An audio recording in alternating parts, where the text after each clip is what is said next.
ഒരു രാത്രി കൂടി വിടവാങ്ങവേ.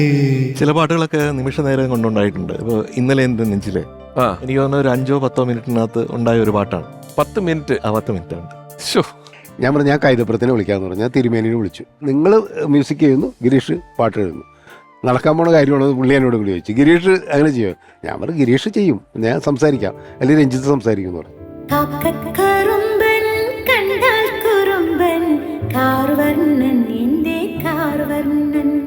സ്റ്റുഡിയോയിൽ ഇങ്ങനെ നടന്നു പോകണം എനിക്ക് കാണാം. ഞങ്ങളൊന്നപ്പോൾ അധികം സംസാരിക്കില്ല. ഒന്നാമത് ജോൺ ചേട്ടൻ ലൈവ് റെക്കോർഡിങ് ചെയ്യുന്നു. അപ്പോൾ ആ സമയത്ത് പാട്ട് മാത്രമേ തഴയിലുണ്ടാവുള്ളൂ.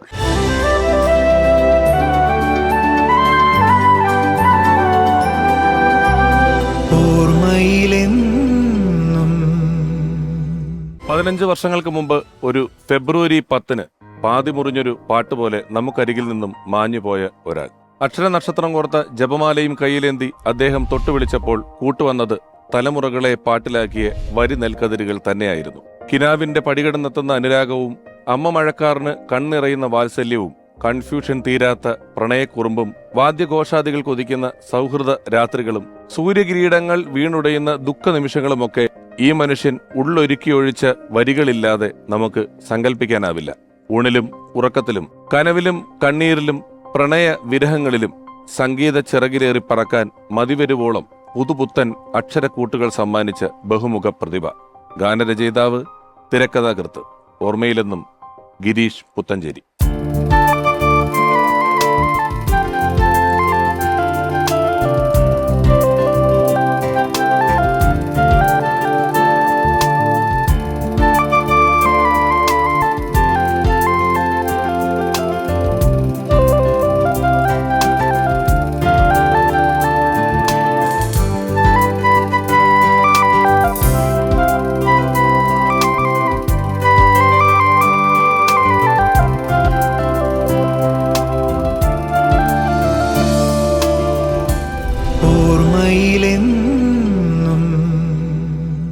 ഗിരീഷ് പുത്തഞ്ചേരി സാറിന്റെ ഓർമ്മകൾ പങ്കുവയ്ക്കുവാൻ ഇന്ന് നമ്മളോടൊപ്പം ആദ്യം എത്തുന്നത് മലയാളികൾക്ക് വളരെ വളരെ പ്രിയപ്പെട്ട ഒരു സംഗീത സംവിധായകനാണ്. സംഗീത സംവിധാനത്തിന് അദ്ദേഹം നേടിയിട്ടുള്ള എത്രയോ പുരസ്കാരങ്ങൾ. അതൊന്ന് മാറ്റി നിർത്തിയാൽ ഇദ്ദേഹത്തിന്റെ ഗാനങ്ങൾക്ക് 10ഓളം ഗായികമാർക്കാണ് സംസ്ഥാന പുരസ്കാരങ്ങൾ കിട്ടിയിട്ടുള്ളത്. ഗിരീഷ് പുത്തഞ്ചേരി എന്ന എഴുത്തുകാരന്റെ 2 സംസ്ഥാന പുരസ്കാരങ്ങൾ ഇദ്ദേഹത്തിന്റെ ഈണങ്ങളിലായിരുന്നു. അങ്ങനെ മലയാളികൾക്ക് പ്രിയപ്പെട്ട ഒരാൾ. പാട്ടാണോ വരികളാണോ നല്ലത് എന്ന് തർക്കം പാട്ടും വരികളും ഉണ്ടായ കാലം കൊണ്ട് നിലനിൽക്കുമ്പോഴും ഈ സംഗീത സംവിധായകൻ പറഞ്ഞു, വരികൾക്കിടുന്ന അടിവരകളായിരിക്കണം സംഗീതം എന്ന്. അത്രയേറെ മലയാളികൾക്ക് പ്രിയപ്പെട്ട സംഗീത സംവിധായകൻ. സ്നേഹപൂർവ്വം സ്വാഗതം ചെയ്യുന്നു പ്രിയപ്പെട്ട എം ജയചന്ദ്രൻ.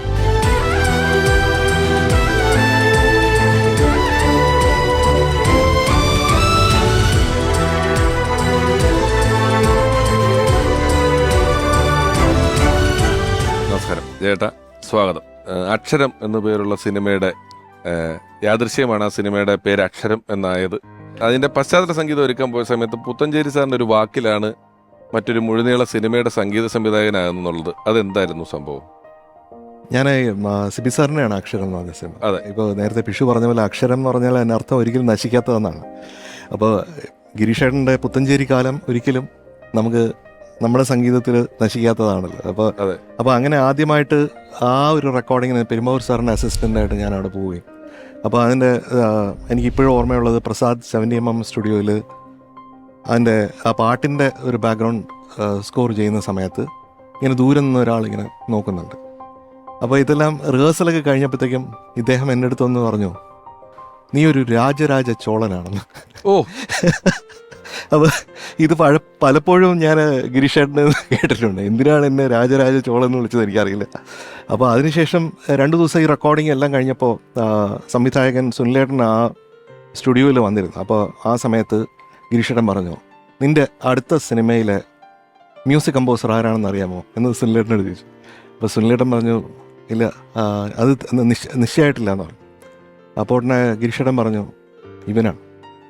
അപ്പോൾ സുനിലേട്ടൻ തന്നെ യാതൊരു പരിചയമില്ല, ഒരു ചെറിയ പയ്യനാണ്. അപ്പോൾ ഇയാൾക്ക് എക്സ്പീരിയൻസ് ഉണ്ടോ, ഇയാൾ എത്രത്തോളം നല്ലതെന്നൊന്നും സുനിലേട്ടൻ അറിഞ്ഞൂടാ. അപ്പോൾ ഗിരീഷേട്ടൻ പറഞ്ഞ അനുസരിച്ചിട്ട് സുനിലേട്ടൻ ഉടനെ പറഞ്ഞു, അതെന്താ നമുക്ക് ചെയ്യാം എന്ന്. അതൊരു സർട്ടിഫിക്കറ്റ് ആണ്, അല്ലാതെ ഒരാളെ ഗിരീഷേട്ടൻ അങ്ങനെ പറയില്ലെന്നുള്ള ബോധ്യമാണ്. ഗിരീഷ് ചേട്ടൻ എന്താ ഒരു കണ്ടപ്പോൾ അവരുടെ ഒരു എക്സ്പീരിയൻസ് എന്നുള്ളൊരു വിശ്വാസം അല്ലേ അതിന്റെ, കാരണം അന്ന് പെരുമ്പാവൂർ രവീന്ദ്രൻ സാറിന്റെ സംഗീതമാണ് അതിൽ, അതെ. അതിനുവേണ്ടി പോയതാണ്. അന്ന് തുടങ്ങിയ അല്ലെങ്കിൽ ആ പരിചയപ്പെടുത്തലിൽ മലയാളികൾക്കൊരു പുതിയ സംഗീത സംവിധായകനെ കിട്ടുകയാണ്. ഒരു പാട്ടുകാരൻ, ലിറിസിസ്റ്റ് എന്ന രീതിയിൽ അദ്ദേഹം പാട്ടിന് സംഭാവനകൾ ചെയ്തിട്ടുള്ളത് ഒരുപാട് വരികൾ മാത്രമല്ല, ഈ നിൽക്കുന്ന സംഗീത സംവിധായകനെ കൂടിയാണ്. വളരെ സന്തോഷം ചേട്ടാ, ഇരിക്കും. Thank you. Gireesh Puthenchery, M Jayachandran എന്ന് പറയുന്ന കൂട്ടുകെട്ട് എപ്പോഴും ഹിറ്റുകൾ സമ്മാനിച്ചിട്ടുള്ളതാണ്. ഹിറ്റ് എന്ന് പറയുന്നത് ഇപ്പോഴത്തെ ഒരു പുതിയ കാലഘട്ടത്തിൽ അതിൻ്റെ വ്യൂസ് എത്രയാണ്, അല്ലെങ്കിൽ അങ്ങനത്തെ ഒരു കണക്കിലൊക്കെയാണ് പോകുന്നത്. അതായിരിക്കണം എന്നില്ല ഒരു അംഗീകാരം കിട്ടുന്ന പാട്ട്. അതിൻ്റെ നമ്മളിപ്പോൾ പറയുന്ന കലാമൂല്യം കൊണ്ട് ഒരു പുരസ്കാരം ലഭിക്കുന്ന പാട്ടാവണമെന്നില്ല. നിങ്ങളുടെ എല്ലാ പാട്ടുകൾക്കും ഹിറ്റുമായിരുന്നു. ആ പാട്ടുകളെല്ലാം വലിയ അംഗീകാരങ്ങൾ, അതിൻ്റെ ഒരു മൂല്യത്തിനുള്ള അംഗീകാരങ്ങൾ കിട്ടിയിട്ടുള്ള പാട്ടുകളുമാണ്. നിങ്ങൾ തമ്മിൽ കൂടി ഒരു പാട്ടുണ്ടാക്കുന്നതിൻ്റെ ദിവസങ്ങൾ എത്രയാണ്? അതിൻ്റെ ഒരു ഫോർമാറ്റ് എന്താണ് ശരിക്കും? ചില പാട്ടുകളൊക്കെ നിമിഷ നേരം കൊണ്ടുണ്ടായിട്ടുണ്ട്. ഇപ്പോൾ ഇന്നലെ എൻ്റെ നെഞ്ചിലെ, എനിക്ക് തോന്നുന്ന ഒരു 5-10 മിനിറ്റിനകത്ത് ഉണ്ടായ ഒരു പാട്ടാണ്. 10 മിനിറ്റ്? 10 മിനിറ്റ് ഉണ്ട്. ചില പാട്ടുകളൊക്കെ വളരെയധികം സമയം എടുത്തിട്ടുണ്ട്, 2-3 ദിവസം. അങ്ങനെ ദിവസം എടുത്ത പാട്ട്? പക്ഷേ ഈ ദിവസങ്ങൾ എടുക്കുന്നതെന്ന് പറയുന്നത് ശരിക്കും ഞാൻ സമയം എടുക്കുന്നതാണ്. ഗിരീഷേട്ടനെ സംബന്ധിച്ചിടത്തോളം ഗിരീഷേട്ടന് മൂഡ് വന്നാൽ അതൊരു 10 മിനിറ്റിനാണ് പാട്ട് റെഡിയാവും, സംഭവം റെഡിയാണ്. അപ്പോൾ ഗിരീഷേട്ടൻ എപ്പോഴും പറയും, നീ പ്രാർത്ഥിക്കേണ്ട ഇതാണ്, തോന്നലുണ്ടാവാൻ തോന്നണമേ എന്നാണ്. തോന്നലുണ്ടാവാൻ തോന്നണമേ. ഏത് ക്രിയേറ്റീവായിട്ട് വർക്ക് ചെയ്യുന്ന ഒരാൾക്കും ഒരു തോന്നലാണ്, ഒരു സ്പാർക്കാണ് തുടക്കം. അതെ. അപ്പോൾ ഈ തോന്നൽ ഇല്ലെങ്കിൽ ആ ക്രിയേറ്റിവിറ്റി വോയിഡാണ്. അപ്പോൾ ആ രീതിയിലാണ്. അപ്പോൾ അത് ഞാൻ അന്ന് മുതൽ ഇന്ന് വരെയും ഞാൻ ഏതൊരു വർക്ക് ചെയ്യുമ്പോഴും ഞാൻ ആദ്യം ഈ മന്ത്രം എന്നോട് ഞാൻ പറയും, തോന്നലുണ്ടാവാൻ തോന്നണമേ. അത് ഗിരീഷേട്ടൻ്റെ ഒരു മന്ത്രമാണ്. അതുപോലെ ഗിരീഷേട്ടൻ പറയുന്ന വേറൊരു സംഭവം എന്ന് പറഞ്ഞാൽ, കലാകാരൻ അനുഗ്രഹത്താൽ ശപിക്കപ്പെട്ടവനാണ്. അത് എന്താണെന്ന് എനിക്ക് ആദ്യം ഇങ്ങനെ പറയുമ്പോൾ അനുഗ്രഹം എങ്ങനെ ഒരു ശാപമാവും എന്ന് ഞാൻ ഓർക്കാം. അപ്പോൾ ഗിരീഷേട്ടൻ പറയുന്ന പറഞ്ഞാൽ എല്ലാ കലാകാരന്മാരുടെയും ഉള്ളിൽ ഒരു സെൻസിറ്റിവിറ്റിയാണ് അവർക്ക് അനുഗ്രഹമായിട്ട് ക്രിയേറ്റിവിറ്റിയിൽ വരുന്നത്. പക്ഷേ ഇതേ സെൻസിറ്റിവിറ്റി അവരുടെ പേഴ്സണൽ ലൈഫിൽ ഈ സെൻസിറ്റിവിറ്റി അവർക്ക് പ്രശ്നമാവും, അതാണ് ശാപം എന്നൊക്കെ. ഇങ്ങനെയുള്ള കുറേ ഫിലോസഫിയൊക്കെ ഗിരീഷേട്ടൻ്റെ കൂടെ എപ്പോഴും ഫിലോസഫി അദ്ദേഹത്തിനുള്ള പോലെ എനിക്ക് അദ്ദേഹത്തിൻ്റെ തിരക്കഥകൾ കാണുമ്പോൾ തോന്നിയിട്ടുണ്ട്. നമ്മൾ വടക്കുന്നാഥൻ അല്ല അങ്ങനെയുള്ള സിനിമയൊക്കെ കാണുമ്പം തിരക്കഥകളിൽ അത് ചെറുതായിട്ട് കയറി പോകുന്നതായിട്ട് കണ്ടിട്ടുണ്ട്. ഗിരീഷേട്ടൻ വരികളോ അല്ലെങ്കിൽ പാട്ടോ അല്ല എഴുതുന്നത്, ഗിരീഷേട്ടൻ ജീവിതം തന്നെയാണ് എഴുതുന്നത്. അതാണ് എനിക്ക് ഗിരീഷേട്ടനെ പറ്റി തോന്നിയ ഏറ്റവും വലിയ ഗ്രേറ്റ്നെസ് ആയിട്ട് തോന്നുന്നത്.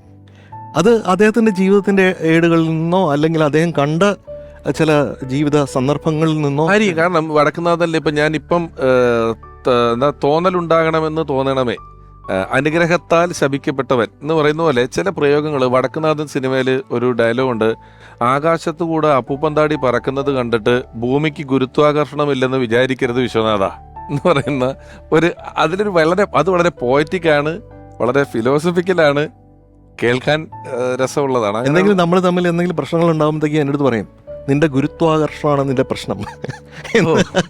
അതായത് എൻ്റെ ഈഗോ ആണ് പ്രശ്നം എന്നുള്ളത്. ഈഗോ ഇല്ലാതെ ഈ അപ്പൂപ്പൻ താടിയെ പോലെ നടക്കണം എന്നാണ് ഗിരീഷേട്ടൻ എപ്പോഴും പറയുക. വീട്ടിൽ അത് പറഞ്ഞാൽ എനിക്ക് അതിൻ്റെ ആണോ ജയൻ്റെ ഒരു ബുക്കിൽ ജയൻ തന്നെ എഴുതിയിരിക്കുന്നത്. അതായത് ഞങ്ങൾ തമ്മിലുള്ള ഇണക്കങ്ങളും പിണക്കങ്ങളും തിരകൾ പോലെ വന്നു പോകും, സ്നേഹമാകുന്ന കടലിനെ അത് ബാധിക്കാറില്ല എന്ന് എഴുതി കണ്ടു. അതൊക്കെ ഈ ഒരു എഴുത്തിന്റെ ഒരു ഗിരീഷേട്ടൻ ശരിക്ക് എൻ്റെ ചേട്ടനാണ്. വെറുതെ ഒരു വെറുമാക്കായിട്ട് നമ്മൾ പല ആൾക്കാരെയും ചേട്ടൻ, എൻ്റെ ചേട്ടൻ എന്നൊക്കെ പറയുമല്ലോ, അങ്ങനെയല്ല. ഗിരീഷേട്ടൻ ചേട്ടൻ തന്നെയായിരുന്നു. ഇപ്പോൾ ഗിരീഷേട്ടൻ ആ ഒരു കരുതൽ എന്നോട് ഉണ്ടായിരുന്നു. ഇപ്പോൾ കോഴിക്കോട് പോകുമ്പോഴത്തേക്കും ഗിരീഷേട്ടൻ എന്നെ ഇങ്ങനെ വിളിച്ചുകൊണ്ട് നമ്മൾ ആ വഴിയോരങ്ങളിലൂടെ ഇങ്ങനെ നടക്കും.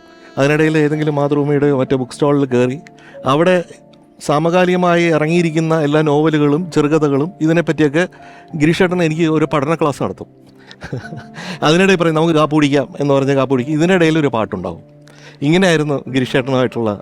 ഇപ്പം 2-3 ബുക്കുകൾ ഇറക്കിയിട്ടുണ്ട്, ചേട്ടൻ ബുക്കുകൾ ഇറക്കിയിട്ടുണ്ട്. ഈ ആ ഒരു എഴുത്ത് എഴുത്ത് വരുമ്പം ഇപ്പം നിങ്ങൾക്ക് സംഗീതമാണ് കൂടുതലും വരേണ്ടത്, എന്നാലും ഈ എഴുത്ത് വരുമ്പം ഇപ്പം നമ്മൾ കേട്ടിട്ടുണ്ട്, മ്യൂസിക് ഡയറക്ടേഴ്സ് പറയും ഇന്ന വാക്ക് അല്ലെ ഇന്ന അക്ഷരം ഉപയോഗിക്കേണ്ട, ഇന്ന അക്ഷരം ഉപയോഗിക്കണം. അപ്പം മ്യൂസിക് ഡയറക്ടറിനും അത്തരത്തിലൊരു സെൻസ് അതിനകത്ത് ആവശ്യമുണ്ട്. ഈ എഴുത്തിനൊരു സ്വാധീനം തോന്നിയിട്ടുണ്ടോ അദ്ദേഹത്തിന് എപ്പോഴെങ്കിലും ഇങ്ങനത്തെ പ്രയോഗങ്ങൾ ഉപയോഗിക്കണം എന്നൊക്കെ? തീർച്ചയായിട്ടും. പലപ്പോഴും നമ്മൾ ആദ്യം ഈണ ഇട്ടിട്ടാണല്ലോ ലിറിക്സ് എഴുതുക. ആ. അപ്പോൾ ഗിരീഷേട്ടൻ എങ്ങനെ വന്ന് ഈണമൊക്കെ കേൾക്കും, എന്നിട്ട് പിന്നെ അതിനെ മൈൻഡ് ചെയ്യില്ല. ചിലപ്പോൾ ഒരു ദിവസമൊക്കെ കഴിഞ്ഞിട്ടായിരിക്കും ഗിരീഷ് ഒന്നുകൂടെ പാട് എന്ന് പറഞ്ഞിട്ട് 5 മിനിറ്റ് കൊണ്ട് ഇത് എഴുതുന്നത്. അപ്പോൾ നമ്മൾ ചില ഈണങ്ങൾ ചെയ്യുമ്പോഴത്തേക്ക് അതിൽ ചില ഡമ്മി വാക്കുകളൊക്കെ വരും. ആ. അതിന് യാതൊരു അർത്ഥം ഉണ്ടാവില്ല. ആ. പക്ഷേ സൗണ്ടിങ് വൈസ് ഇതുപോലെ ആണെങ്കിൽ നന്നായിരിക്കും എന്നാണ് ഉദ്ദേശിക്കണേ. ആ. അപ്പോൾ അത് ഈ ഡമ്മി വാക്കുകളൊക്കെ നമ്മൾ അറിയാതെ പോലെയാണ് നമ്മൾ വരിക പലപ്പോഴും. അപ്പോൾ ഗിരീഷേട്ടൻ്റെ അടുത്ത് പറയുമ്പോഴത്തേക്കും ഗിരീഷേട്ടൻ പറയും, നീ ആരടാ, ഗിരീഷ് കുട്ടഞ്ചേരിയോ? ആ. രണ്ടും കൂടെ ചെത്ത് വരി ലിറിക്ക് കയറുന്ന കാരണം പാട്ടിനകത്ത്. അതാണ്, അത് വേണ്ട, ഞാൻ എഴുതിക്കോളാം, ഇവിടെ ഞാൻ എന്ത് എഴുതാൻ, നീ മ്യൂസിക് ചെയ്താൽ മതി. ഈ ഞാൻ കേട്ടിട്ടുള്ളതാണ്, നമ്മളൊന്നും അവിടെ ഇല്ലാത്തതുകൊണ്ട് കേട്ട പരിചയത്തിൽ പറഞ്ഞത്, ഈ നമ്മൾ മ്യൂസിക് ഡയറക്ടർ ഈണം പറയുമ്പം ഒന്നിക്ക് സ്വരങ്ങൾ പറയും, അല്ലെങ്കിൽ ആകാരം ഉപയോഗിച്ചൊക്കെ പറയും. അപ്പം ഈ ഇളയരാജ സാറും മറ്റേ ടാ വെച്ചിട്ട് ടാ ടാ ടാ ടാ ടാ എന്ന് പറഞ്ഞിട്ടാണെന്ന് ഈ ആറ്റിൻകര ഓരത്തെ ചാറ്റൽ മഴ ചോദിച്ചു കാറ്റേ കാറ്റേ വരുമോ, ടായുടെ ഒരു നിരയുണ്ട്. ഇപ്പം ചേട്ടൻ തന്നെ പാട്ടെടുത്താൽ ചില സിറ്റുവേഷൻസ് അങ്ങോട്ടും ഇങ്ങോട്ടും, ഞാനിപ്പം ഇന്നലെ എൻ്റെ നെഞ്ചിലെ ഇപ്പം പറഞ്ഞു 5 മിനിറ്റ് കൊണ്ടുണ്ടായ പാട്ടാണ്. അതിനകത്ത് ഉള്ളിനുള്ളിൽ അക്ഷരപ്പൂട്ടുകൾ, ആദ്യം അക്ഷരപ്പൂട്ട് എന്നുള്ളൊരു 2 വാക്കുകൾ ചേർത്തൊരു വാക്കുണ്ടാകും. ആദ്യം തുറന്നു തന്നു കുഞ്ഞിക്കാലടി ഓരടി തെറ്റുമ്പോൾ കൈതൊന്നു കൂടെ വന്നു. ഇത് മകന് അച്ഛനെ കുറിച്ചുള്ള ഓർമ്മയാണ്. എന്നാൽ ശിക്കാർ എന്ന് പറയുന്ന ചിത്രത്തിലെ പിന്നെ എന്നോടൊന്നും പറയാതെ എന്നുള്ള പാട്ട് വരുമ്പം അച്ഛന് തിരിച്ചാണ്. വെയിലാൽ നീ വാടുന്നേരം തണലായി ഞാൻ നിൽക്കാൻ ചാരെ, മുടിമാടി കെട്ടാൻ പോലും അറിയാത്ത പ്രായം നിന്റെ എന്നൊക്കെ പറയുന്ന ഇതിൻ്റെ 5 മിനിറ്റ് കൊണ്ട് പാട്ടുണ്ടാവുക എന്ന് പറയുന്നത് ഇപ്പം കേൾക്കുമ്പോൾ ആളുകൾക്ക് വലിയ അസാധ്യമായിട്ട്, കാരണം അതിനൊരു സാധ്യത കുറവുണ്ടല്ലോ. നിങ്ങളുടെ ഈണത്തിൽ സ്വാഭാവികമായ ഗുരുത്വാകർഷണം കൊണ്ട് നമുക്കൊരു ശാഠ്യം വരാം. അതേ ശാഠ്യം ഒരു എഴുത്തുകാരന് ഇവിടെ ഇത് തന്നെ വേണം എന്ന് വരാം. അപ്പൊ ഇതിനെ നമ്മൾ ഏത് പോയിന്റിലാണ് ഒന്ന് ഫിക്സ് ചെയ്യുന്നത്? ഒരു പാട്ടിന്റെ ഒരു ഓർമ്മ എന്ന് പറയുന്നത് ഒളിച്ചിരുന്നേ ഒളിച്ചിരുന്നേ, ആ പാട്ട്. മുറ്റത്തെത്തും തെറ്റിപ്പൂവിൽ ഒളിച്ചിരുന്നേ, ജനകൻ. അപ്പോൾ അത് തിരുവനന്തപുരത്തായിരുന്നു. അപ്പോൾ ഗിരീഷേട്ടൻ താമസിക്കുന്ന ഹോട്ടലിൽ പോയി ആ റൂമിലിരുന്നു. ഒരു പരസ്യം കയറ്റിക്കോട്ടെ, ജനകൻ അത് സംസ്ഥാന അവാർഡാണ്, രാജലക്ഷ്മി. അപ്പം തുടർച്ചയായി 6 വർഷം കേരള സംസ്ഥാന അവാർഡ് ജയേട്ടന്റെ പാട്ടുകൾക്കാണ് ഫീമെയിൽ സിംഗേഴ്സിന് കിട്ടിയിട്ടുള്ളത്. ശ്രദ്ധിച്ചിട്ടുണ്ടോ എന്നറിയത്തില്ല. ഈ കൊല്ലം, അടുത്ത കൊല്ലം അങ്ങനെ 6 വർഷം മികച്ച ഗായികയ്ക്കുള്ള അവാർഡ് പാട്ടുകൾക്ക് കിട്ടിയിട്ടുണ്ട്. അപ്പോൾ ഒളിച്ചിരുന്നേ. അപ്പോൾ അങ്ങനെ പാട്ട് ഈണം ചെയ്ത് ഗിരീഷേട്ടൻ കേട്ട്, ഗിരീഷേട്ടൻ ഈ ആദ്യത്തെ 2 ലൈനിന് ഒരു 10 or 12 പല്ലവികൾ എഴുതി. അപ്പോൾ ഈ 12 കണ്ടിട്ട് ഞാൻ പറഞ്ഞു, ഗിരീഷേട്ടാ ഇത് ഞാൻ ഉദ്ദേശിച്ച പോലെ ഒരു സാധനമല്ല. അപ്പോൾ ഗിരീഷേട്ടൻ പറഞ്ഞു, നീ ഉദ്ദേശിച്ച പോലെ ചെയ്യാനല്ല ഞാൻ ഇവിടെ ഇരിക്കണേ. അങ്ങനെ നമ്മൾ തമ്മിൽ സംസാരിച്ച് നല്ലൊരു വഴക്കിൻ്റെ ഒരു രീതിയിലേക്ക് മാറി. അപ്പോൾ സഹിക്കാൻ വയ്യാതെ ഞാൻ പറഞ്ഞു, ഗിരീഷേട്ടാ ഞാൻ പോകണമെന്ന് പറഞ്ഞിട്ട് ഞാൻ ഇറങ്ങിപ്പോയി അവിടെ നിന്ന്. അപ്പോൾ സങ്കടം, ചേട്ടനാണല്ലോ. അപ്പോൾ ഗിരീഷേട്ടൻ പറഞ്ഞു, ഇനി നിൻ്റെ കൂടെ ഞാൻ വർക്ക് ചെയ്യില്ല എന്നും പറഞ്ഞു. ഞാൻ വെളിയിലോട്ട് ഇറങ്ങി. ഞാൻ വണ്ടിയെടുത്ത് വീട്ടിൽ പോയപ്പോഴത്തേക്ക് ആകെ, അയ്യോ ഇത് തെറ്റായി പോയല്ലോ, ഇനിയിപ്പോൾ ഗിരീഷേട്ടൻ എൻ്റെ കൂടെ വർക്ക് ചെയ്തില്ലെങ്കിൽ എന്ത് ചെയ്യും ഇതൊക്കെ പറഞ്ഞ് ഇങ്ങനെ മനസ്സ് ഭയങ്കര സങ്കടമായി. അപ്പോൾ വീട്ടിൽ പോയിട്ട് പ്രിയ അടുത്തൊക്കെ പറഞ്ഞു, ഇതിങ്ങനെയൊക്കെ പറ്റിപ്പോയി എന്നൊക്കെ പറഞ്ഞു. അപ്പോൾ രാത്രിയായിട്ടും ഗിരീഷേട്ടനെ അങ്ങോട്ട് വിളിക്കണം എന്നുണ്ട്, പക്ഷെ വിളിക്കാനായിട്ട് ഒരു ധൈര്യവും കിട്ടുന്നില്ല. മാത്രമല്ല ഒരു എന്തോ ഒരു മനസ്സിൽ വല്ലാതെ ഇങ്ങനെ ഒരു പെയിൻ ഇങ്ങനെ പോയിൽ ചെയ്ത് വരുന്നു.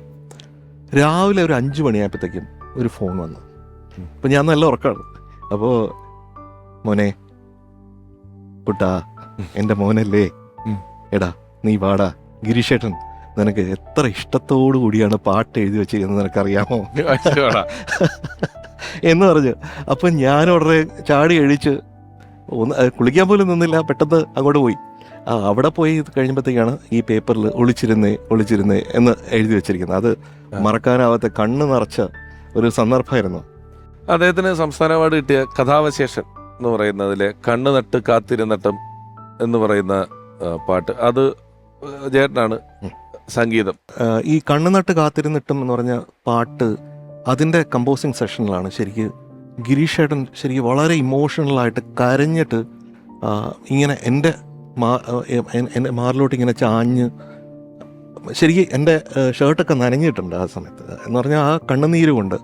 കാരണം ഗിരീഷേട്ടൻ്റെ പഴയ കാലങ്ങൾ ഗിരീഷേട്ടൻ ഓർമ്മ, കൊച്ചു കുട്ടിക്കാലത്ത് ഉണ്ടായിരുന്ന വീട്, അവിടെ ഉണ്ടായിരുന്ന പ്രശ്നങ്ങൾ, അതിൻ്റെയൊക്കെ കുറേ കാര്യങ്ങൾ ഞാൻ എൻ്റെ പുസ്തകത്തിൽ അത് വിശദമായിട്ട് എഴുതിയിട്ടുണ്ട്. അപ്പോൾ കുമ്പിളിൽ വിളമ്പിയ പൈമ്പാലം ഓർത്ത് ഞാൻ അമ്പിളിക്കിണ്ണത്തെ കൊതിച്ചിരുന്നു. അന്നത്തെ അന്തിയിൽ അത്താഴ പാത്രത്തിൽ അമ്മ തൻ കണ്ണീരോ തിളച്ചിരുന്നു. അങ്ങനെ ഞാൻ അന്നും കരഞ്ഞിരുന്നു. അപ്പം ഞാൻ അന്നും കരഞ്ഞിരുന്നു എന്നുള്ളത് എനിക്ക് ഭയങ്കരമായിട്ട് അത് വല്ലാണ്ട് ഫീൽ ചെയ്തു. എന്ന് പറഞ്ഞാൽ അതൊരു പെയിൻ്റെ ജേണിയാണ്. ആ പെയിനിൽ നിന്നായിരിക്കണം മിക്കവാറും ഗിരീഷേട്ടൻ്റെ ഈ പാട്ടുകളൊക്കെ ഉണ്ടായെന്നുള്ളത്. അപ്പോൾ കണ്ണുനട്ട് ഒരിക്കലും മറക്കാൻ പറ്റാത്തതാണ്. ഈ സാഹചര്യത്തിൽ നമുക്ക് ഇപ്പൊ കണ്ണുനട്ട് കാത്തിരുന്നതിനെ കുറിച്ച് പറയുന്ന ഒരു സാഹചര്യത്തിൽ നമുക്ക് വിദ്യാധര മാഷ് അതിനെക്കുറിച്ച് ഓർക്കുന്നത് ഒന്ന് കേൾക്കാം. തീർച്ചയായും ഗിരീഷ് പുത്തഞ്ചേരിയെ ഓർക്കുമ്പോൾ എനിക്ക് അദ്ദേഹത്തിൻ്റെ സിനിമയായിട്ട് ബന്ധപ്പെടുന്നതിനേക്കാൾ മുൻപുള്ള ഓർമ്മകൾ വരിക. അതിഗംഭീരമായിട്ട് എഴുതുന്നു, പാട്ടുകൾ എഴുതുന്നു, കഥകൾ എഴുതുന്നു, ഒരുപാട് സാഹിത്യ സൃഷ്ടികൾ എഴുതാൻ കഴിയുന്ന ഒരാൾ എന്നുള്ള നിലയ്ക്ക് പിന്നീട് നമ്മളത് മനസ്സിലാക്കുന്നു. ആദ്യകാലങ്ങളിൽ എനിക്ക് കുറേ പാട്ടുകൾ അയച്ചു തരിക, ഒരു 10-15 പാട്ട് അയച്ചു തന്നിട്ട് ഞാനിങ്ങനെ കോഴിക്കോട് ഗിരീഷ് പുത്തഞ്ചേരി എന്ന് പറഞ്ഞ സ്ഥലത്തുള്ള ഒരാളാണ്. എന്തെങ്കിലും അവസരം വന്നാൽ ഞാനും കുറേശ്ശെ എഴുതാൻ ശ്രമിക്കുന്ന ആളാണ്. ഇതൊന്ന് പറ്റിയതൊക്കെ നോക്കിയെടുത്തോളൂ എന്ന് പറഞ്ഞ് എനിക്ക് പാട്ട് അയച്ചു തരിക. അതിന് ശേഷമാണ് ഇദ്ദേഹം സിനിമയിൽ പാട്ട് എഴുതുന്നതും ഒരു പാട്ടെഴുത്തുകാരനായിട്ട് ലോകം കീഴടക്കി നമ്മളെയൊക്കെ മോഹിപ്പിച്ച ഒരു എഴുത്തുകാരനായിട്ട് വരുന്നത്. സിനിമ വളരെ കുറച്ചേ ഞങ്ങൾ 2-3 പടങ്ങളെ ഞാൻ ചെയ്തിട്ടുള്ള പാട്ടുകൾ അദ്ദേഹത്തിനുള്ളൂ. എന്നിരുന്നാലും അദ്ദേഹം ചെയ്ത പാട്ടുകളും ഒരുപാട് നമ്മുടെ സിനിമാ രംഗത്തുള്ള പ്രശസ്തരുടെയൊക്കെ ഒരിക്കലും മനസ്സിൽ നിന്നും വിട്ടുപോകാത്ത പാട്ടുകൾ ഉണ്ടാക്കിയ ആൾ അദ്ദേഹം. അദ്ദേഹത്തിൻ്റെ ഒരു പാട്ട് ഞാൻ പാടുകയുണ്ടായി, കണ്ണു നട്ട് കാത്തിരുത്തിട്ടു എന്ന് പറയുന്ന എം ജയചന്ദ്രനെ കൊണ്ട് ചെയ്യിച്ച കഥാവിശേഷം എന്ന സിനിമയ്ക്ക് വേണ്ടി ഒരു പാട്ട്. അപ്പോൾ ഞാൻ പാട്ടുകാരനായിട്ട് ആഗ്രഹിച്ച് ഒരുപാട് കാലങ്ങൾ താണ്ടി നടന്ന ഒരാൾ ഈ ഒരു പാട്ട് എന്നെ കൊണ്ട് പാടിക്കുകയും ഞാനത് പാടിക്കഴിഞ്ഞപ്പോൾ ഭാവഗായകൻ ജയേട്ടൻ 4 വരി പാടിയിട്ടുണ്ട്, പക്ഷേ 8 വരി മേജർ പോർഷൻ ഞാനാണ് പാടി. കണ്ണും തൊട്ട് കാത്തിരുന്നിട്ട് പാടാണ്ട് എനിക്കൊരു വേദിയിൽ പോരാൻ പറ്റില്ല. ഗിരീഷ് പുത്തഞ്ചേരിക്ക് ആ പാട്ടിൻ്റെ രചനയ്ക്ക് അവാർഡ് കിട്ടിയിട്ടുണ്ട്. എന്തായാലും അദ്ദേഹത്തിൻ്റെ ഓർമ്മയിൽ ഇത് നമുക്ക് ഒരിക്കലും അദ്ദേഹത്തിനൊന്നും മറന്നില്ല. എല്ലാ പാട്ടുകളെ കുറിച്ചും ഒരു ദിവസമെങ്കിലും കേൾക്കാതിരിക്കാൻ പറ്റുന്ന രചയിതാവല്ലായിരുന്നു അദ്ദേഹം. അപ്പം അദ്ദേഹം ഓർമ്മയ്ക്ക് മുന്നിൽ ശിരസ് നമിക്കുന്നു. ഞാൻ ഒരാളെ കൂടെ ഇങ്ങോട്ട് സ്വാഗതം ചെയ്യുകയാണ്. ഓർമ്മയിലെന്നും എന്ന് പറയുന്ന ഈ പരിപാടി സംപ്രേഷണം ചെയ്ത ആദ്യത്തെ എപ്പിസോഡ് പ്രേം നസീർ സാറിൻ്റെ ആണെങ്കിലും ഈ ഫ്ലോറിൽ ഇങ്ങനെ ഇരുന്ന് ഷൂട്ട് ചെയ്തത് മറ്റൊരു എപ്പിസോഡാണ്. അങ്ങനെ ഷൂട്ട് ചെയ്ത എപ്പിസോഡിൽ ആദ്യമായി ഒരു അതിഥിയായി ജയേട്ടനിരുന്ന കസേരയിലേക്ക് വന്നതും ഞങ്ങളെ അനുഗ്രഹിച്ചതും ഈ പരിപാടിക്ക് വേണ്ടി എല്ലാ ആശംസകൾ നേർന്നതുമായ ഒരാൾ, ഒരുപാട് മികച്ച ചിത്രങ്ങൾ മലയാളിക്ക് സമ്മാനിച്ച സംവിധായകൻ. ഇപ്പം പറഞ്ഞ പോലെ കാലം എത്ര കഴിഞ്ഞാലും ആ ചിത്രങ്ങൾ മലയാള സിനിമയെക്കുറിച്ച് എഴുതുമ്പോൾ, മലയാള സിനിമയെക്കുറിച്ച് ആലോചിക്കുമ്പോൾ, എണ്ണുമ്പോൾ എല്ലാം ഈ സംവിധായകന്റെ ചിത്രങ്ങൾ ആ എണ്ണങ്ങളിലൂടെ കടന്നുപോകും. അത്രയേറെ പ്രഗത്ഭനായ സംവിധായകൻ, ബഹുമാനപൂർവ്വം സ്വാഗതം ചെയ്യുന്നു പ്രിയപ്പെട്ട കമൽ സാർ.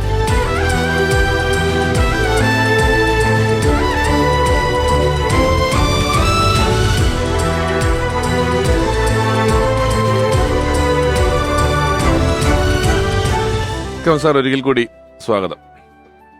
ഒരുപക്ഷെ ഈ പരിപാടി ഇങ്ങനെ തുടങ്ങിയതിന് ശേഷം ചിലരൊക്കെ ഈ അമൃത ടി വിയിൽ തന്നെ പണ്ട് സംപ്രേഷണം ചെയ്തിട്ടുള്ള സമാഗമം എന്ന് പറയുന്ന ഒരു പരിപാടിയെ കുറിച്ച് പറയാറുണ്ട്. അതിലൊരു പക്ഷേ സാറിൻ്റെ ഒരു പടത്തിലെ പാട്ടിനെ കുറിച്ച്, ഈ പുഴയും കിടന്ന് എന്ന് പറയുന്ന ചിത്രത്തിലെ ഗാനങ്ങളെ കുറിച്ചാണ് ഗിരീഷൻ ഏറ്റവും കൂടുതൽ വാചാലനായി സംസാരിച്ചതും പറഞ്ഞതും ആ പാട്ടുകളെ കുറിച്ചാണ്. കൈതപ്പുറം തിരുമേനിയാണ് സാറിൻ്റെ കുറേ അധികം പടങ്ങൾ എഴുതിയിട്ടുള്ളത്. അപ്പോൾ ഒരു പോയിന്റിൽ കൈതപ്പുറം തിരുമേനിനെ മ്യൂസിക് ഡയറക്ടർ ആക്കിയിട്ട് പുത്തഞ്ചേരി ചേട്ടനെ കൊണ്ട് എഴുതിച്ചിട്ടുണ്ട്. ആ ഒരു പോയിന്റ് എന്തായിരുന്നു? അതിന്റെ തീരുമാനങ്ങളിലേക്ക് എങ്ങനെയാ എത്തിയത്? അതൊരു തമാശയായിരുന്നു. കാരണം ആദ്യകാലത്തൊക്കെ കൈതപ്പുറമാണ് പാട്ടുകൾ എഴുതുക എൻ്റെ. അപ്പോൾ ഗിരീഷ് ഞാനും തമ്മിലുള്ളൊരു ബന്ധം തുടങ്ങുന്നത് പെരുവണ്ണാപുരത്തെ വിശേഷങ്ങൾ എന്ന് പറയുന്ന സിനിമ മുതലാണ്. രഞ്ജിത്ത് ആദ്യമായിട്ട് തിരക്കഥ എഴുതിയ സിനിമ അതാണ്. മഹാറാണി ഹോട്ടലിൽ രഞ്ജിത്തിൻ്റെ കൂടെ തിരക്കഥാ ചർച്ചയിൽ ഞാനും രഞ്ജിത്തും ഗിരീഷ് പുത്തഞ്ചേരി വരും. രഞ്ജിത്തിനോട് ഒപ്പം ഇരുന്നിട്ട് കോപ്പി എടുക്കാനൊക്കെ ആയിരുന്നു ഗിരീഷ്. അങ്ങനെയാണ് ഞങ്ങൾ തമ്മിൽ സൗഹൃദം ഉണ്ടാകുന്നത്. പിന്നീട് കുറേ സിനിമകളിൽ ഗിരീഷ് പാട്ടെഴുതി. ഗിരീഷ് വലിയ പാട്ടെഴുത്തുകാരനായി. പക്ഷേ എൻ്റെ പടങ്ങളിൽ പാട്ട് എഴുതിയിട്ടില്ല. എല്ലാ പടത്തിലും കൈതപ്പുറമാണ്. അപ്പോൾ എപ്പോൾ കാണുമ്പോഴും ഗിരീഷ് പരാതി പറഞ്ഞായിരുന്നു, നിങ്ങൾ എന്നെ മാത്രം വിളിക്കണില്ല എന്ന് പറഞ്ഞിട്ട്. പക്ഷേ എന്തോ കാരണത്താൽ ഇങ്ങനെ റിപ്പീറ്റ് ചെയ്തിട്ട് കൈതപ്പുറമായി. പിന്നെ ഗിരീഷ് ആദ്യമായിട്ട് എനിക്ക് പാട്ട് എഴുതുന്നത് ഈ പുഴയും കടന്നിലാണ്. ജോൺസൺ മാഷ് മ്യൂസിക്, ആ പാട്ട് എല്ലാ പാട്ടുകളും അതിൽ 5 പാട്ടുണ്ടായിരുന്നു, 5 പാട്ടുകൾ ഹിറ്റായി. ഇമ്മീഡിയറ്റ് വന്ന പടം കൃഷ്ണകുടിയിലൊരു പ്രണയകാലത്ത്, അതിലെ പാട്ടുകൾ വലിയ ഹിറ്റായി. അപ്പോൾ ഈ 2 പടം ഗിരീഷ് ആയി കഴിഞ്ഞപ്പോൾ കൈതപ്പുറത്തിന് ചെറിയൊരു പിണക്കമാണോ എന്നൊരു സംശയം. നിങ്ങൾ ഗിരീഷിൻ്റെ ആളായല്ലോ എന്നുള്ളൊരു ഇത് കൈതപ്പുറത്തിന് തോന്നിയിട്ടുണ്ടാവും. അടുത്ത പടം കൈക്കുട നീലാവാണ്, അത് രഞ്ജിത്താണ് സ്ക്രിപ്റ്റ്. അപ്പോൾ രഞ്ജിത്ത് സ്ക്രിപ്റ്റും ഞാൻ ചെയ്യുന്നു. അപ്പോൾ ആരെ മ്യൂസിക് ഡയറക്ടർ എന്നുള്ള ഞങ്ങൾ അതിൻ്റെ സ്ക്രിപ്റ്റിൻ്റെ ഡിസ്കഷനിൽ അപ്പോൾ ഞാൻ ഇങ്ങനെ ആരെങ്കിലും ജോൺസനോ അല്ലെങ്കിൽ അങ്ങനെ ഇങ്ങനെ പറയുന്നു, ഔസേപ്പച്ചനൊക്കെ ആവാം എന്നുള്ള രീതിയിൽ പറയുന്നു. അപ്പോൾ ഗിരീഷിനെ കൊണ്ട് പാട്ട് എഴുതിക്കണം എന്ന്. അപ്പോൾ ഞാനും കൃഷ്ണകുടി ഗിരീഷാണല്ലോ, രഞ്ജിത്തിൻ്റെ ഒരു താല്പര്യം അതാണ്. അപ്പോൾ ഞാൻ പറഞ്ഞു കൈതപ്പുറം ഇങ്ങനെ പണിയൊക്കെയാണ്, ഒരു പാട്ട് എന്നാൽ കൈതപ്പുറത്തിന് കൊടുക്കാം, അല്ലെങ്കിൽ നമുക്ക് 2 പാട്ട് ഗിരീഷോ അല്ലെങ്കിൽ 2 പാട്ട് കൈതപ്പുറം അങ്ങനെയൊക്കെ പോകാമെന്നൊക്കെ പറഞ്ഞു. പക്ഷേ രഞ്ജിത്ത് പറഞ്ഞ് ആലോചിക്കുക എന്നിട്ട് തീരുമാനിക്കുക എന്ന് പറഞ്ഞു. പിറ്റേ ദിവസം ഞാൻ രഞ്ജിത്തിൻ്റെ അടുത്ത് പറഞ്ഞു, എനിക്കൊരു മനസ്സിലൊരു സംഭവം തോന്നുന്നത്, അതായത് ഇപ്പോൾ കൈതപ്പുറം മ്യൂസിക് ഡയറക്ടറാണ്. അപ്പോൾ എന്ന് സ്വന്തം ജാനകുട്ടി മറ്റേ ഇതൊക്കെ കഴിഞ്ഞിരിക്കണം, ദേശാടനമൊക്കെ കഴിഞ്ഞിരിക്കുന്ന സമയമാണ്. കൈതപ്പുറത്തിനെ കൊണ്ട് മ്യൂസിക് ചെയ്യിച്ചാലോ, ഗിരീഷ് പാട്ട് എഴുതിയാലോ എന്ന് ഞാൻ രഞ്ജിയോട് പറഞ്ഞു. രഞ്ജി ഉറക്കങ്ങ് ചിരിച്ചു, കുറേ നേരം ചിരിച്ചിട്ട് പറഞ്ഞു, നടന്ന കാര്യങ്ങൾ 2 ആൾക്കാരും തമ്മിൽ വന്നു കഴിഞ്ഞാൽ ഉണ്ടാകാവുന്നൊരു തമാശ ഒന്ന് ആലോചിച്ച് നോക്കിയെന്ന് വെച്ചു. 2 പേരും ഈഗോ കണ്ടുപിടിച്ച ആൾക്കാരാണ്. അത് മാത്രമല്ല അവർ തമ്മിൽ എപ്പോഴും അറിയാതൊരു എന്താ നമ്മൾ പറയില്ലേ, ഈ ആരോഗ്യപരമായ ഒരു മത്സരം ഉള്ളതുകൊണ്ട് തന്നെ 2 പ്രതിഭകൾ തമ്മിൽ ഇപ്പോൾ പലപ്പോഴും നമ്മൾ പറയുന്നത് എം ടി സാറ് മരിച്ചിരിക്കുന്ന സമയത്ത് നമ്മൾ എം ടി സാറും പപ്പേട്ടനെ കുറിച്ചും അങ്ങനെ ടി പത്മനാഭനെ കുറിച്ച് പറയാറുണ്ട്. അവർ നല്ല സുഹൃത്തുക്കളാണെങ്കിലും ഒരു ബദ്ധവൈരികളെ പോലെയാണ്. അതേപോലെ തന്നെയാണ് ഗിരീഷും കൈതപ്പുറം എന്നുള്ളതുകൊണ്ട് തന്നെ നടക്കാൻ പോകില്ല എന്ന് പറഞ്ഞു. ഞാൻ പറഞ്ഞു നമുക്കൊന്ന് ശ്രമിക്കാം. രഞ്ജി പറഞ്ഞ് ശ്രമിക്ക്. ഞാൻ പറഞ്ഞു ഞാൻ കൈതപ്പുറത്തിനെ വിളിക്കാമെന്ന് പറഞ്ഞു. ഞാൻ തിരുമേനിനെ വിളിച്ചു. തിരുമേനി വിളിച്ചപ്പോൾ സ്വാഭാവികമായിട്ടും പാട്ട് എഴുതാനെന്നുള്ള അർത്ഥമില്ല. ഞാൻ പറഞ്ഞു തിരുമേനി പാട്ട് എഴുതാനല്ല, നിങ്ങൾ മ്യൂസിക് ചെയ്യണം. ഓ സന്തോഷം. അപ്പം മ്യൂസിക് കുറേ പടങ്ങൾ ചെയ്തുകൊണ്ടിരിക്കുകയാണ്, വളരെ സന്തോഷം, രഞ്ജിത്താണ് എഴുതുന്നതെന്ന് പറഞ്ഞു. അപ്പോൾ സ്വാഭാവികമായിട്ടും പുള്ളി തന്നെ ആയിരിക്കുമല്ലോ എഴുതാൻ, ലിറിക്ക് എഴുതുന്ന പുള്ളി തന്നെയാണല്ലോ.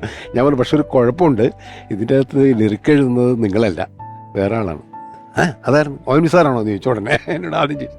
ഞാൻ പറഞ്ഞു ONV സാറല്ല, പക്ഷെ നിങ്ങളെപ്പോലെ നിങ്ങളുടെ സമകാലീന ഒരാളാണെന്ന് പറഞ്ഞു. പുള്ളി ഒരിക്കലും ഗിരീഷാണെന്ന് പ്രതീക്ഷിക്കുന്നില്ല. അതാരാണ് എന്നൊക്കെ ചോദിച്ചിട്ട് ഇങ്ങനെ പേരൊക്കെ പറഞ്ഞു. അപ്പോൾ ഞാൻ പറഞ്ഞ് ഒന്നുമല്ല, ഗിരീഷ് പുത്തഞ്ചേരിയാണെന്ന് പറഞ്ഞു. പെട്ടെന്ന് അവിടെ നിന്നൊരു സൈലൻ്റ്, കുറച്ച് നേരം സൈലൻസാണ് ഫോണിൽ. അപ്പോൾ ഞാൻ ചോദിച്ചു തിരുമേനി ഫോൺ വെച്ചോ? ഇല്ല ഇത് നിങ്ങൾ തമാശ പറഞ്ഞാണോ എന്ന് ചോദിച്ചു. ഞാൻ പറഞ്ഞു തമാശയല്ല, നിങ്ങൾ മ്യൂസിക് ചെയ്യുന്നു, ഗിരീഷ് പാട്ട് എഴുതുന്നു, നടക്കാൻ പോണ കാര്യമാണോ എന്ന് പുള്ളി എന്നോട് കൂടി ചോദിച്ചു. ഗിരീഷ് അങ്ങനെ ചെയ്യുമോ? ഞാൻ പറഞ്ഞു ഗിരീഷ് ചെയ്യും, ഞാൻ സംസാരിക്കാം, അല്ലെങ്കിൽ രഞ്ജിത്ത് സംസാരിക്കും എന്ന് പറഞ്ഞു. ആ സംസാരിച്ച് നോക്ക്, ഗിരീഷിന് ഓക്കെയാണെങ്കിൽ എനിക്ക് ഓക്കെയാണെന്ന് പറഞ്ഞു. അങ്ങനെ ഗിരീഷിനെ വിളിച്ചു. ഗിരീഷ് ഇതേപോലെ തന്നെ പറഞ്ഞു തിരുമേനി സമ്മതിക്കോ? തിരുമേനി ഓക്കെയാണെന്ന് ഞാൻ പറഞ്ഞ് അതൊരു വിസ്മയം പോലെയാണ് ഗിരീഷ് എടുത്തത്. അതിൻ്റെ അടുത്ത ദിവസം കോഴിക്കോടാണ്. കോഴിക്കോട് നമ്മൾ വെസ്റ്റ് ഹില്ലിലെ ഗസ്റ്റ് ഹൗസിലാണ് ഞാനും രഞ്ജിത്തും തിരുമേനിയും വന്നു, ഗിരീഷും വന്നു. ആ കൂടിച്ചേർന്ന ഇരിപ്പ് ഭയങ്കര മറക്കാൻ പറ്റാത്തൊരു 5-6 ദിവസങ്ങളായിരുന്നു. കാരണം ഇവർ തമ്മിൽ ഈ പറയുന്ന ആരോഗ്യകരമായ ശത്രുതയുണ്ടോയെന്നൊന്നും നമുക്ക് തോന്നിയേയില്ല. വളരെ സൗഹാർദ്ദമായിട്ട് ഒരുമിച്ച് മുറുക്കുക, ഒരുമിച്ച് തമാശകൾ പറയുക, പഴയ പാട്ടുകൾ പാടുക. അങ്ങനെ ഒരു 2 ദിവസമൊക്കെ കഴിഞ്ഞതിന് ശേഷമാണ് ഞങ്ങൾ കമ്പോസിങ് തുടങ്ങിയത് തന്നെ. അത് തുടങ്ങിയത് മറക്കാൻ പറ്റാത്ത ഒരു അനുഭവമാണ്. ആദ്യം ചെയ്ത പാട്ട് മലയണ്ണാർ കണ്ണൻ എന്നുള്ള മാർഗഴി പാട്ടാണ് ആദ്യം ചെയ്തത്. ഇനിയും പരിഭവമരുത് എന്ന് വെച്ചിട്ട് കാവേരി തീരത്തെ. അതെ, എല്ലാ പാട്ടുകളും ഹിറ്റായാണ്. അതിൻ്റെ അതൊരു വലിയ അനുഭവമാണ്. കാരണം എന്ന് വെച്ച് കഴിഞ്ഞിട്ടുണ്ടെങ്കിൽ അങ്ങനെ 2 പേര് ഒരുമിച്ചൊരു സിനിമയിൽ ഒരുമിപ്പിക്കാൻ കഴിഞ്ഞു എന്ന് പറയുന്നത് വലിയൊരു സന്തോഷമാണ്. അത് പുത്തഞ്ചേരി സാറിനെ കുറിച്ച് അറിയിക്കുമ്പോഴേ നമ്മളിപ്പോൾ ഹരിമുരളീരവം, ഈ ഹരിമുരളീരവം എഴുതുന്ന ആള് തന്നെ ഡിങ്കിരി പട്ടാളമൊക്കെ എഴുതും. മറ്റേത് അറിഞ്ഞോ അറിയാതെ ചിലപ്പോൾ അടിപൊളി പാട്ടിനൊരു മ്യൂസിക് ഡയറക്ടർ, മറ്റൊരു മ്യൂസിക് ഡയറക്ടർ എന്നൊക്കെ ഇപ്പം അങ്ങനെ തിരിയുമല്ലോ. ഇത് അങ്ങനെയല്ല. ഡിങ്കിരി പട്ടാളം, വടികടാര വെടി പടകമോടെ ജനം ഇടി തുടങ്ങി മകനെ, സ്കെലിറ്റൻ ചിരിക്കും പോലെ ചിരിക്കുന്ന മോന്തായം എന്ന് എഴുതും, സൂര്യകിരീടം വീണുടഞ്ഞു എന്ന് ഉള്ളത് എഴുതും. അല്ല അതൊരു വലിയ, എനിക്ക് ജയന്റെ തന്നെ ആദ്യകാലത്തൊരു പാട്ടുണ്ട് രജപുത്രൻ എന്ന് പറഞ്ഞ, hello hello mister Romeo master very very romantic star. അത് കച്ചേരി ഗസല് പാടാൻ വിക്രം തബല ദിനം പൊളിച്ച് എന്ത് ഒരു സർക്കസാണ് അതിനകത്ത്. അത് ഇവരുടെ ഒരു വലിയ പ്രതിഭയാണ്. അതെനിക്ക് തോന്നുന്നത് വിച്ചു തിരുമലായിരുന്നു ഇതിന്റെ മാസ്റ്റർ. വിച്ചുവേട്ടൻ ഇതുപോലെ എന്ത് സംഭവം, എന്ത് ട്യൂൺ ഇട്ട് കൊടുത്തു കഴിഞ്ഞാലും അതിന് പദങ്ങൾ ഉണ്ടാക്കാൻ ഒറ്റ വാക്കൊക്കെ വെച്ചിട്ടും അല്ലെങ്കിൽ ഒരു അക്ഷരം വെച്ചിട്ടൊക്കെ പുള്ളി പാട്ടുണ്ടാക്കും. അതിൻ്റെ ഒരു തുടർച്ച തന്നെയാണ് ഗിരീഷ് എന്ന് പറയുന്നത് എല്ലാ കാര്യത്തിലും. ഇപ്പോൾ വളരെ ഭാവസാന്ദ്രമായിട്ടുള്ള പദങ്ങൾ കൊണ്ടുള്ള പാട്ടുണ്ടാക്കാനും അതുപോലെ ഈ ബഹളം ഉണ്ടാക്കുന്ന പാട്ടുകൾ ഉണ്ടാക്കാനും ഇവർ രണ്ടുപേരും ഇങ്ങനെ രണ്ട് എഡ്ജും അറ്റം പിടിക്കുന്ന അറ്റം ആളാണ്. പിടിക്കുന്ന അത് മാത്രം ജോണർ എടുത്ത ഭക്തി, അതെ. ഭക്തി, പ്രണയം, വിരഹം, അത് ഇതിന്റെ എല്ലാ തരം പമ്പാ ഗണപതി, മച്ചകത്തമ്മയെ കാലം തൊട്ട് വന്ന് ചിന്താവിഷ്ട നമ്മളേക്ക് പാട്ടുകൾ, എല്ലാ തരം പാട്ടുകളും എഴുതിയിരുന്നു എന്നുള്ളതാണ്. ഈ തിരക്കഥ രചന അല്ല അങ്ങനത്തെ പരിപാടികളിൽ എന്തെങ്കിലും എപ്പോഴെങ്കിലും നിങ്ങൾ ഡിസ്കഷനോ വർത്തമാനങ്ങളൊക്കെ ഉണ്ടായിട്ടുണ്ടോ സംവിധായകൻ എന്നുള്ള നിലയിൽ? തീർച്ചയായിട്ടും. ഞങ്ങൾ ഒരു സത്യത്തിൽ ഒരു സ്ക്രിപ്റ്റ് പുള്ളി എഴുതിയത് ഞങ്ങൾ കുറേ ദിവസം ഡിസ്കസ് ചെയ്ത്, ഇതൾ പോലെ എന്നായിരുന്നു അതിൻ്റെ പേര്, ഇതൾ പോലെ അദ്ദേഹം പേരിട്ടിട്ടുണ്ടായിരുന്നു. വളരെ റൊമാൻറ്റിക് ആയിട്ടുള്ള ഒരു കഥയായിരുന്നു അത്. നിങ്ങൾ ചെയ്യണമെന്ന് പറഞ്ഞ് എൻ്റെ അടുത്ത് വന്ന സ്ക്രിപ്റ്റ് കൊണ്ടുവന്ന് കുറേ ഇത് ചെയ്തു. പക്ഷേ അതിനകത്ത് സെക്കൻഡ് ഹാഫിലെ കുറേ പോർഷൻസ് ഗിരീഷിന് തന്നെ കുറേ അവ്യക്തത ഉണ്ടായിരുന്നു. അപ്പോൾ പറഞ്ഞ് നമുക്ക് ഒരുമിച്ചിരിക്കാം എന്ന് പറഞ്ഞിട്ട് ഞങ്ങൾ പിരിഞ്ഞിട്ട് പിന്നെ നടന്നില്ല. ആ സമയത്താണ് ഗിരീഷിന് അസുഖങ്ങളൊക്കെ ഉണ്ടാകുന്നത്. കുറച്ച് കാലം ട്രീറ്റ്മെൻറ്റൊക്കെ ആയിട്ട് അങ്ങനെ പോയി. പിന്നെ എനിക്ക് തോന്നുന്നത് ഗിരീഷ് അതിലേക്കും എന്നോട് പറഞ്ഞിട്ടില്ല, എന്നോട് സംസാരിച്ചിട്ടില്ല അതിനെക്കുറിച്ച്. ഞാനും അതിനുവേണ്ടി താല്പര്യം എടുത്തില്ല എന്നുള്ളതാണ് സത്യം. അപ്പോൾ ഗിരീഷിന് മനസ്സിൽ എന്നും ഒരു കഥാകൃത്ത് കൂടി ഉണ്ടായിരുന്നു, തിരക്കഥാകൃത്ത് കൂടി ഉണ്ടായിരുന്നു. മേലെപ്പറമ്പിലാൻ വീടിന്റെ കഥ പുള്ളിയുടെയാണ്. ഗിരീഷന്റെ വടക്കുന്നാഥം, ബല്ലാവൂർ ദേവനാനൻ, കുറെ കിന്നരിപ്പുഴയോരെന്ന് പറയുന്ന ഒരു പടമുണ്ട്. കിന്നരിപ്പുഴ ഫുൾ ഹ്യൂമർ പടമാണ്.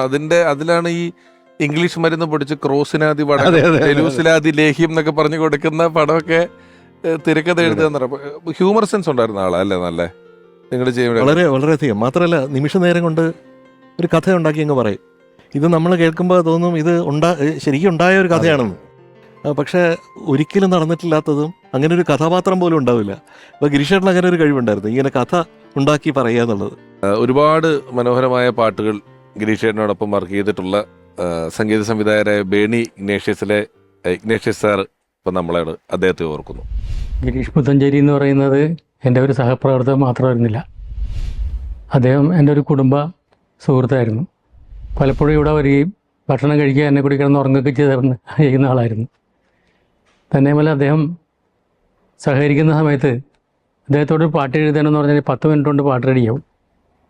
ചെറിയ കറക്ഷൻസ് പറഞ്ഞാൽ അപ്പം തന്നെ വീണ്ടും റെഡിയാവും. ഒരു വാക്കിൻ്റെ അളവ് മാറ്റി വേറൊരു അളവിലുള്ള തന്നെ എൻ്റെ അളവ് ഇതല്ല എന്ന് പറഞ്ഞിട്ടുണ്ടെങ്കിൽ ഒരു 4-5 വാക്കുകൾ അതേ മീനിങ് ഉള്ളത് അപ്പം തന്നെ വെച്ച് വരും പുള്ളി. അത്രയ്ക്ക് ടാലൻറ്റഡ് ആയിട്ട് ആളായിരുന്നു. പദസ്വാധീനം എന്ന് പറഞ്ഞാൽ അദ്ദേഹത്തിനുള്ള പോലെ വേറെ ആർക്കും ഞാൻ കണ്ടിട്ടില്ല. തന്നെയുമല്ല അദ്ദേഹം തേന്മാവും കുമ്പത്തിൻ്റെ സമയത്ത് ടേക്കിൻ്റെ സമയത്ത് പറയണ്, ആ ചരണത്തിൻ്റെ എൻഡിൽ എന്നൊരു സാധനം എഴുതണം എന്ന് പറഞ്ഞിട്ടുണ്ടെങ്കിൽ അപ്പം തന്നെ 2 സെറ്റ് എഴുതി തരും. അപ്പോൾ എനിക്ക് വളരെ അത്ഭുതമായിരുന്നു. അദ്ദേഹമായിട്ട് ആദ്യമായിട്ട് കൂടിയത് തേന്മാങ്കുമ്പത്തിലാണ്. ഫസ്റ്റ് പടത്തിൽ കെ ജയകുമാർ സാറായിരുന്നു ഞങ്ങൾക്ക് ഗാനരചന നടത്തിയത്. അപ്പോൾ ഇത് തുടങ്ങിയപ്പോഴത്തേക്കും തേന്മാങ്കുമ്പത്തിൻ്റെ സമയത്ത് മൊത്തം കള്ളിപ്പൂങ്കുയിൽ എന്നുള്ളതിൻ്റെ തുടക്കം വേറെ ആയിരുന്നു. ടേക്കിൻ്റെ സമയപ്പോഴാണ് ഞാൻ പറഞ്ഞത് കള്ളിപ്പൂങ്കുയിൽ എന്നുള്ളത് ആ കന്നി തേനുണ്ണം വരുന്നത്. അപ്പോൾ അത് മാറ്റിയിട്ട് നമുക്ക് വേറെ എന്തെങ്കിലും വിളിയായിട്ട് തുടങ്ങുന്നത് അപ്പം തന്നെ വേറെ എഴുതുന്നു. അപ്പോൾ അങ്ങനെ പുള്ളിക്ക് എന്ത് വേണമെങ്കിലും ഇൻസ്റ്റൻ്റായിട്ട് ചെയ്യാനറിയാവുന്ന ഒരാളും അതിനുള്ള കഴിവുള്ള ആളുമായിരുന്നു. തേന്മായും കുമ്പത്തിനെ കുറിച്ച് പറയുമ്പോൾ അതിലെ ഈ കള്ളിപ്പൂങ്കുയിലെ എന്ന് പറയുന്ന പാട്ട് ആ സിനിമയുടെ കഥയാണ്.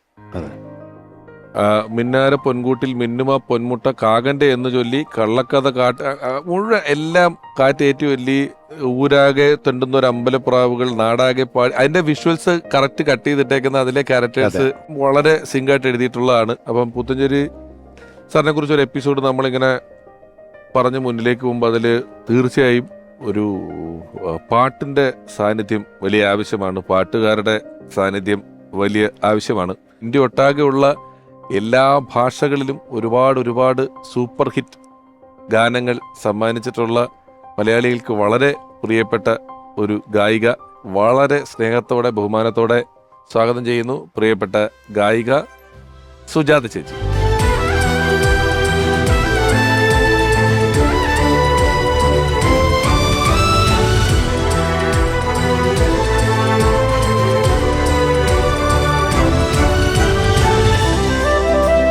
ചേച്ചി സ്വാഗതം.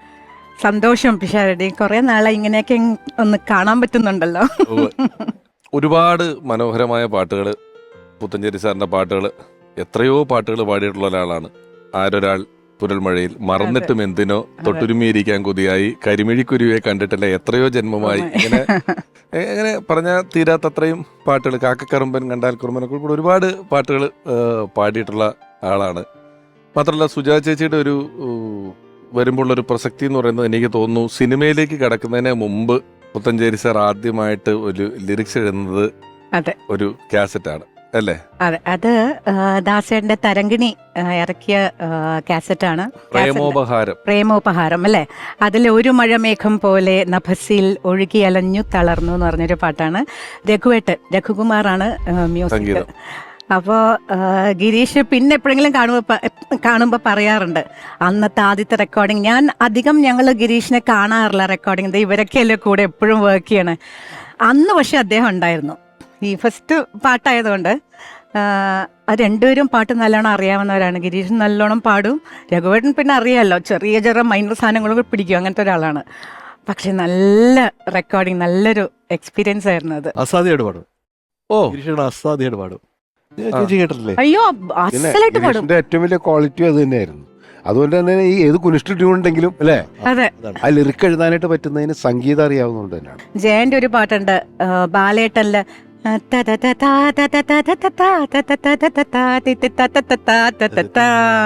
ആ പാട്ട് ചിലും അത് ചിലമ്പും ചിലങ്കയോ ശലഭമോ എന്നൊക്കെ പറഞ്ഞു. അത് തന്നെ. എന്ത് രസല്ലേ അതൊക്കെ, എന്ത് പ്രയാസം ശരിക്കും എഴുതാൻ. അത് എനിക്ക് വലിയ ഇഷ്ടമുള്ള ഒരു പാട്ടാ ജയന്റെ.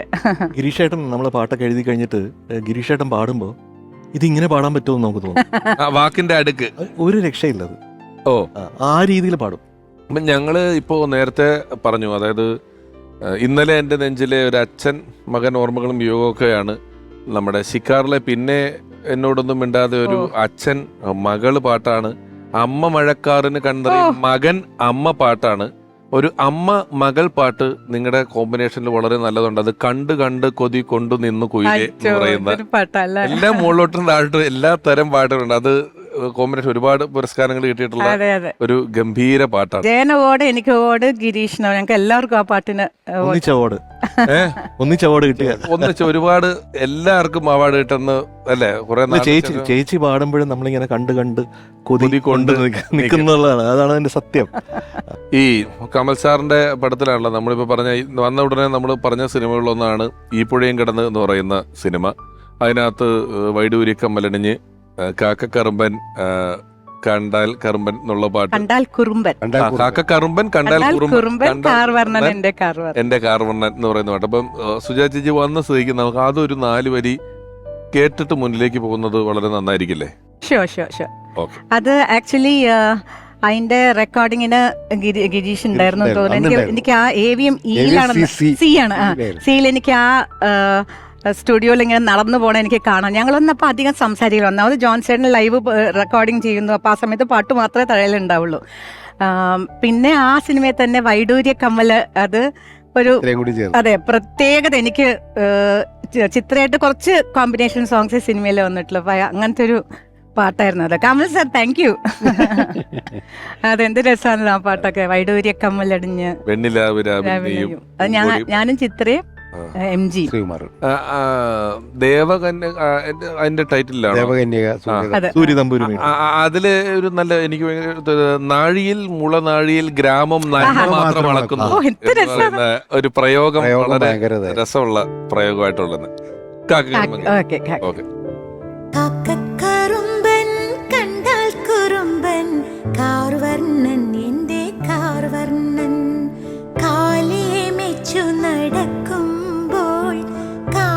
ില്ലാതെ വന്നപ്പോൾ പാവമി ഗോപിക പെണ്ണിൻ മനസ്സിലെ തൂവെണ്ണക്കിണ്ണം കാണാതായി. ആരാനും എങ്ങാനും കണ്ടാലോ കള്ളൻ നീ കാട്ടും മായാജാലം. കാക്കക്കറുമ്പൻ, കണ്ടാൽ കുറുമ്പൻ, കാർവർണ്ണൻ എന്റെ കാർവർണ്ണൻ, കാർവർണ്ണൻ എന്റെ കാർവർണ്ണൻ. Thank you Kamal sir. സാറിന്റെ പടത്തിലെ പാട്ടാണത്. അത് ഗിരീഷ് ആദ്യമായിട്ട് എനിക്ക് ചെയ്ത പടമാണ് ഈ പുഴയും കടന്ന്. അതിൽ ആദ്യം ഗിരീഷ് എഴുതിയത് ദേവകന്യക സൂര്യതമ്പുരു വീട്ടിൽ നിന്നുള്ള പാട്ടാണ്. അതിനുശേഷം ഇതാണ് ചെയ്യുന്നത്. അപ്പോൾ ഇത് രാവിലെ വന്ന് ജോൺസൺ, അന്നൊക്കെ ഹാർമോണിയം പെട്ടി വെച്ചിട്ടാണ് നമ്മൾ കമ്പോസിങ്, അറിയാലോ. ആദ്യം ഈ ട്യൂൺ ഇങ്ങനെ അങ്ങനെ പാടിയപ്പോൾ തന്നെ ലിറിക്ക് പറയണം എന്നുള്ളതാണ്. ഗിരീഷിൻ്റെ ഒരു ഇതാണ് കാക്കറുമ്പൻ എന്ന് പറഞ്ഞിട്ടാണ് തുടങ്ങുന്നത് തന്നെ.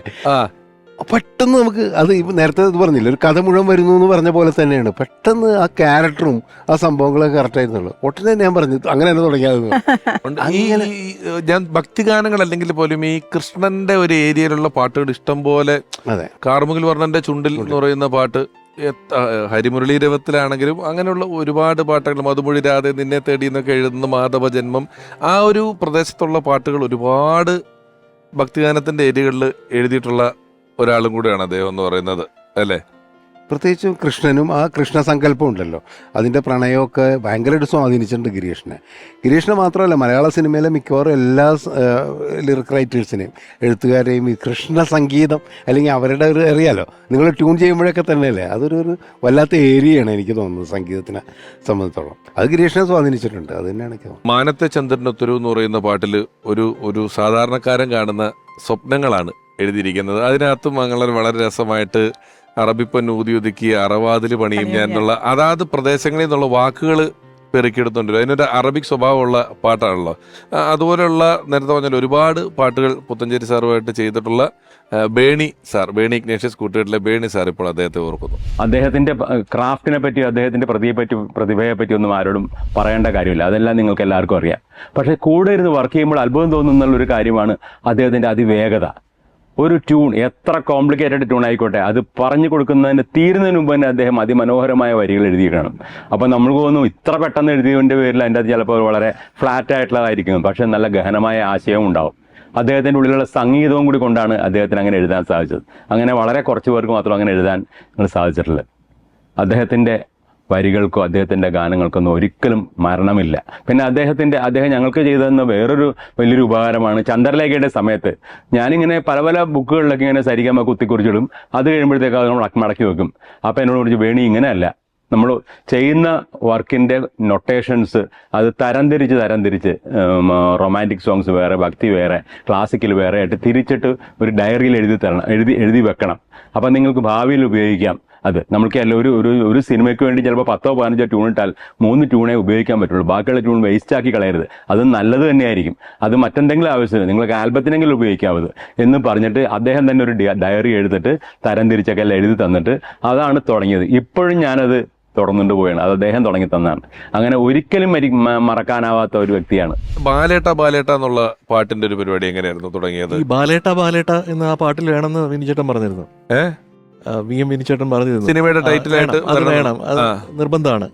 അപ്പോൾ അവിടെ നിന്നാണ് നമ്മൾ തുടങ്ങിയത്. അപ്പോൾ ആ ഗ്രാമത്തിലുള്ള ബാലേട്ടന്റെ ഓട്ടവും അതിന്റെ പിന്നിലുള്ള മറ്റുള്ളവരുടെ ഓട്ടവും അങ്ങനെ സിനിമയുടെ ഒരു ഓട്ടം തുടങ്ങലും ഒക്കെ ഈ പാട്ടിൽ വരണം എന്നുള്ളതാണ്.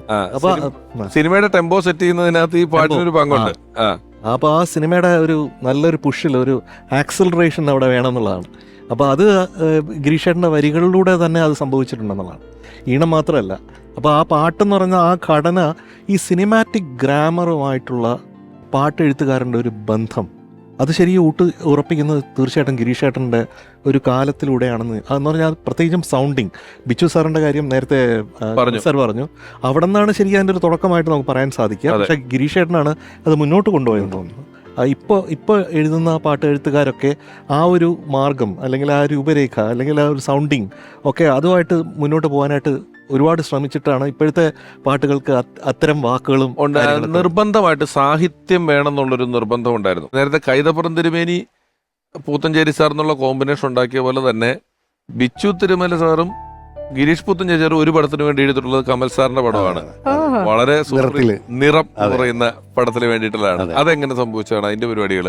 അത് ബിച്ചുവേട്ടനായിരുന്നു ആദ്യം പാട്ട് മുഴുവൻ എന്നുള്ള രീതിയിലാണ് തുടങ്ങിയത്. പക്ഷേ 2 പാട്ട് കഴിഞ്ഞപ്പോൾ ബിച്ചുവേട്ടന് ആരോഗ്യപരമായ ചില പ്രശ്നങ്ങൾ വന്നു. എഴുതി തന്നിട്ട് ഒരു പാട്ട് പകുതി എഴുതിയിട്ടുണ്ടായിരുന്നുള്ളൂ. അപ്പോൾ എനിക്കാണെങ്കിൽ ഷൂട്ടിംഗ് തുടങ്ങണം. അങ്ങനെ ഒരു പ്രശ്നം വന്നു കഴിഞ്ഞപ്പോൾ ബിച്ചുവേട്ടനെ വിളിച്ചു ചോദിച്ചപ്പോൾ പറഞ്ഞ് ബാക്കി പാട്ട് എഴുതാപ്പോൾ ബിച്ചുവേട്ടൻ പറഞ്ഞു 1 മാസമെങ്കിലും ആവുമെന്ന് പറഞ്ഞു. അദ്ദേഹത്തിൻ്റെ ആരോഗ്യ പ്രശ്നങ്ങൾ. അപ്പോൾ അങ്ങനെ ഞാൻ അദ്ദേഹത്തോട് ചോദിച്ച് ഗിരീഷിനെ കൊണ്ട് എഴുതിച്ചോട്ടെ എന്ന് ചോദിച്ച് പുള്ളി പറഞ്ഞു കുഴപ്പമില്ല എന്ന് പറഞ്ഞു. അങ്ങനെയാണ് ഗിരീഷിന് യാതൊരു മടി ഉണ്ടായിരുന്നില്ല ബിച്ചുവേട്ടൻ എഴുതിയത് ബാക്കി പാട്ട് എഴുതുക. കാരണം ബിച്ചുവേട്ടനെ പോലെ ഒരാളുടെ കൂടെ പാട്ട് എഴുതാനല്ലേ എന്നുള്ളൊരു സന്തോഷത്തിലാണ് പുള്ളി വന്നത്. അപ്പോൾ അതിലൊരു എന്ന് വെച്ചാൽ ഇപ്പോൾ ചിക് ചിക് ചിറകിൽ എന്നുള്ളൊരു പാട്ടുണ്ടല്ലോ, അത് ഗിരീഷാണ് എഴുതിയത്. അപ്പോൾ ആ ഒരു ഇതിലുള്ള അങ്ങനത്തെ വരികളും അങ്ങനത്തെ ചില ഉപമകളൊക്കെ വെച്ചിട്ടുള്ള പാട്ടായിരുന്നു. അതേസമയം പ്രായം തമ്മിൽ മോഹൻ നൽകി എന്നുള്ള പാട്ട് ജയേട്ടൻ പാടിയ പാട്ട് എഴുതിയത് ഇരിക്കണല്ലോ മറന്നു. കാരണം ജയേട്ടൻ്റെ പെട്ടെന്ന് ഓർമ്മ സുജാതൻ ജയേട്ടൻ കൂടി പാടിയ ആ പാട്ടുണ്ടല്ലോ, ആ സമയത്ത് പേപ്പർ പറന്നു പോവാത്ത അമ്പിങ്ങൊക്കെ ഉണ്ടല്ലോ. അപ്പൊ അത് ബിച്ചുവേട്ടൻ എഴുതിയത്. അപ്പൊ അതില് 2-3 ലൈൻ ശരിക്കും എഴുതിയിട്ടുണ്ടായിരുന്നില്ല. സെക്കൻഡ് ചരണത്തിലെ എൻഡ് ഫിനിഷ് ചെയ്യാൻ ബിച്ചുവേട്ടന് പറ്റിയിരുന്നില്ല. ബിച്ചുവേട്ടൻ അയച്ചു തരാമെന്നാണ് പറഞ്ഞത്. അപ്പോൾ എനിക്ക് ആ ടെൻഷനായി, കാരണം ഇത് റെക്കോർഡിങ് നടക്കുകയാണ്, നിങ്ങളൊക്കെ പാടാൻ വേണ്ടി വന്നപ്പോൾ എഴുതിയിട്ടില്ല. അപ്പോൾ ബിച്ചുവേട്ടനെ ഞാൻ വിളിച്ചു. ബിച്ചുവേട്ടൻ ലാസ്റ്റ് 2 ലൈൻ ഒന്ന് ഫിനിഷ് ചെയ്യണം ചരണം, എന്നാലും അത് ഇതാവിട്ടു. ബിച്ചുവേട്ടൻ പറഞ്ഞു എനിക്ക് ഓർമ്മയില്ല, പാട്ടൊക്കെ ഞാൻ മറന്നു എന്ന് പറഞ്ഞ് കംപ്ലീറ്റ് നീ പാടിത്തരാൻ പറഞ്ഞു. ഞാൻ പറഞ്ഞു എനിക്ക് പാടാൻ അറിയില്ല. അപ്പോൾ ഗിരീഷ് ഇതിലുണ്ട്, ഗിരീഷിനെ കൊണ്ട് പാടിച്ചു, ഞാൻ പാടിച്ചു കൊടുത്തു. കാരണം എന്ന് വെച്ച് കഴിഞ്ഞാൽ ഗിരീഷ് നീ ഒന്ന് പാടിക്കൊടുക്കാൻ, ഗിരീഷ് പാടുമല്ലോ നന്നായിട്ട്. ഗിരീഷ് പാടിക്കൊടുത്തു കഴിഞ്ഞപ്പോൾ ബിച്ചുവേട്ടൻ അവിടെ ഇങ്ങനെ കിടന്നിട്ട് എടാ ഗിരീഷേ അതിങ്ങനെ എഴുതണം എന്ന് പറഞ്ഞിട്ട് എനിക്ക് നല്ല ഓർമ്മയുണ്ട്. ഫോണിൽ കൂടി ബിച്ചോട്ടൻ വീട്ടിൽ കിടക്കുക, ഫോണിൽ കൂടി ഗിരീഷിന് ഫോണിൽ കൂടി പറഞ്ഞു കൊടുത്തിട്ട് ഗിരീഷാണ് അത് ഫില്ല് ചെയ്ത് തന്നത്. അതൊരു മറക്കാൻ പറ്റാത്തൊരു അനുഭവമാണ്. കാരണം 2 പ്രതിപാദനമായിട്ടുള്ള ആ ഒരു സ്വാതന്ത്ര്യം നമുക്ക് അനുവദിച്ചു തന്നു എന്നുള്ളതാണ്. ഇപ്പോൾ ബിച്ചുവേട്ടനൊക്കെ നമ്മളെക്കാൾ എത്രയോ സീനിയർ ആയിട്ടുള്ള ആൾക്കാർ, ആ സ്വാതന്ത്ര്യം എനിക്കും അനുവദിച്ചു തന്നു, ഗിരീഷിനും അനുവദിച്ചു തന്നു. അതിനുശേഷമാണ് സുജാതൊക്കെ പാടിയത്. അപ്പം അങ്ങനെ ഒരു സംഭവം ഉണ്ടായി.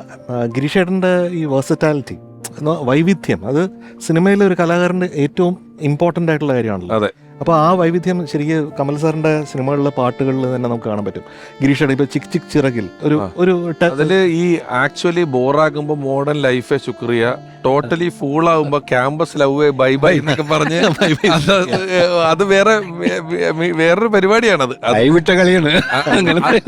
പക്ഷെ നമ്മൾ അതിന്റെ ഒരു സൗന്ദര്യം വരൽ ഇത്തിരി പാടാം. ഈ 2-3 ഭാഷകളിലെ അങ്ങനെയുള്ള പാട്ടുകൾ എടുത്ത് ചേർത്തെഴുതുമ്പോൾ നമ്മുടെ സാഹിത്യം എഴുതുന്നു എന്ന് പറയുന്ന പോലെ ഇതിനെ നമ്മൾ അങ്ങനെ എളുപ്പത്തിൽ ഉപേക്ഷിക്കരുത്. ചില പാട്ടുകൾക്ക് ഇത് ആവശ്യമാണെന്ന് വരുമ്പോൾ അതിനെ ഏറ്റവും ഭംഗിയായിട്ട് അങ്ങനെ എഴുതുന്നതിനകത്തൊരു ഈ പറഞ്ഞ വേഴ്സറ്റാലിറ്റി. അതേ ആള് തന്നെയാണ് പിന്നെയും ആരോ രാവിന്റെ അത് എഴുതിയിരിക്കുന്നത്. അതേ ആള് തന്നെയാണ് രാത്തിങ്കൾ പൂത്താലി എഴുതിയിരിക്കുന്നത്. ഇതെല്ലാം കമൽ സാറിന് വേണ്ടിയിട്ട് ചെയ്തിരിക്കുന്നത്. ഈ വിദ്യാസാഗർ കോമ്പിനേഷനിൽ കമൽ സാറിന് കൊടുത്ത് ഇരിക്കുമ്പോൾ എങ്ങനെയാണ് അവരുടെ കോമ്പിനേഷൻ വരുന്നത്? അയ്യോ അത് ഭയങ്കര, കാരണം വിദ്യ തന്നെ പറഞ്ഞിട്ടുണ്ടല്ലോ, വിദ്യക്ക് ഗിരീഷുമായിട്ടുള്ള ഒരുപാട് പാട്ടുകളുണ്ടല്ലോ. ഇപ്പോൾ നിങ്ങളുടെ തന്നെ എത്രയോ പാട്ടുകളുണ്ട്. അപ്പോൾ വിദ്യക്ക് ഏറ്റവും ഇഷ്ടപ്പെട്ട ലിറിക്കലായിട്ടുള്ള ഒരാൾ ഗിരീഷ് തന്നെയാണ്, യാതൊരു സംശയമില്ല. കാരണം അതൊരു ഭയങ്കര ഗിവ് ആൻഡ് ടേക്ക് ആണ്. ഇപ്പോൾ ഈ പിന്നെയും വന്നു കഴിഞ്ഞിട്ടുണ്ടെങ്കിൽ ആദ്യം വേറൊരു ട്യൂൺ ഇട്ടിട്ട് അതിന് 3-4 വരികൾ എഴുതി. പക്ഷേ എനിക്ക് എന്തോ ഒരു തൃപ്തിയായില്ല. അങ്ങനത്തെ ഒരു പാട്ടല്ല വേണ്ടതെന്ന് ഞാൻ വിദ്യയോട് പറഞ്ഞപ്പോൾ വിദ്യ പറഞ്ഞാൽ നമുക്ക് ഇരിക്കാമെന്ന് പറഞ്ഞിട്ട് ഹാർമോണിയം എടുത്ത് വെച്ചിട്ട് ജസ്റ്റ് ഈ ട്യൂൺ പിന്നെയും ട്യൂൺ അങ്ങ് പാടുകയാണ്. അപ്പോൾ ഗിരീഷ് എൻ്റെ അടുത്ത് പറഞ്ഞു, അപ്പോൾ ഞാൻ പാട്ട് എഴുതാം. ഗിരീഷ് പറഞ്ഞു എനിക്കൊരു 5 മിനിറ്റ് സമയം തരണമെന്ന് പറഞ്ഞ് നേരെ മുറിയിലേക്ക് പോയിട്ട് ഗിരീഷിൻ്റെ മുറിയിലേക്ക് പോയിട്ട് എന്നെ ഫോണിൽ വിളിക്കുകയാണ്. കമൽക്ക ഒന്നും ഇങ്ങോട്ട് വരുമെന്ന് ചോദിച്ചിട്ട് ഞാൻ അങ്ങോട്ട് ചെല്ലുന്നു. ഗിരീഷിൻ്റെ മുറി ചെന്നപ്പോൾ ഒരു 5-6 ഡയറി ഇങ്ങനെ നിരത്തി വെച്ചിട്ടുണ്ട്. അപ്പോൾ നേരത്തെ ഇവിടെ ബേഡി പറഞ്ഞല്ലോ ഒരു കാര്യം, ഇപ്പോൾ ഈ പറഞ്ഞ കാര്യം നമ്മൾ എപ്പോഴൊക്കെയോ എഴുതി വെക്കുന്ന അല്ലെങ്കിൽ ട്യൂൺ ചെയ്ത സാധനങ്ങളൊക്കെ സൂക്ഷിക്കണമെന്ന് പറഞ്ഞു. ഗിരീഷിൻ്റെ ഒരു സ്ഥിരം ഒരു പരിപാടിയായിരുന്നു. ഞാനൊക്കറിയാം ഡയറികളിൽ ഇങ്ങനെ ഒരു ഡയറിയുടെ കൂട്ടമുണ്ട്. കുറേ ഡയറികളുണ്ട്. അതിനകത്ത് ഇങ്ങനെ ചരണം, പല്ലവി, അതും ഇതൊക്കെ വരികൾ 2 ലൈനും ഒക്കെ ആയിട്ട് ഇങ്ങനെ എഴുതി വെക്കും. അങ്ങനെ എഴുതി വെച്ചൊരു ഡയറിയിൽ നിന്ന് എൻ്റെ അടുത്ത് പറയാണ് ഇത് പറ്റുമോ നോക്കാൻ പറഞ്ഞു. അപ്പം ഞാൻ പറഞ്ഞത് എപ്പോൾ എഴുതിയത്, കുറച്ച് മുമ്പ് എഴുതിയതാണ്, പക്ഷേ ഇതിന് നിങ്ങളുടെ സിറ്റുവേഷനായിട്ടും ട്യൂണായിട്ടും മാച്ചാവുമെന്ന് നോക്കും. അങ്ങനെ ആ വരി എടുത്തത് പിന്നെയും ആരോഗ്യനാവിൻ്റെ പടികടം നിർത്തുന്ന പദനിസ്വരം എന്ന് പറഞ്ഞിട്ട് പുള്ളി എപ്പോഴും എഴുതി വെച്ചിരിക്കുക. ആ പാട്ടിന് വേണ്ടി കാത്തിരുന്നു എന്നുള്ളതാണ്.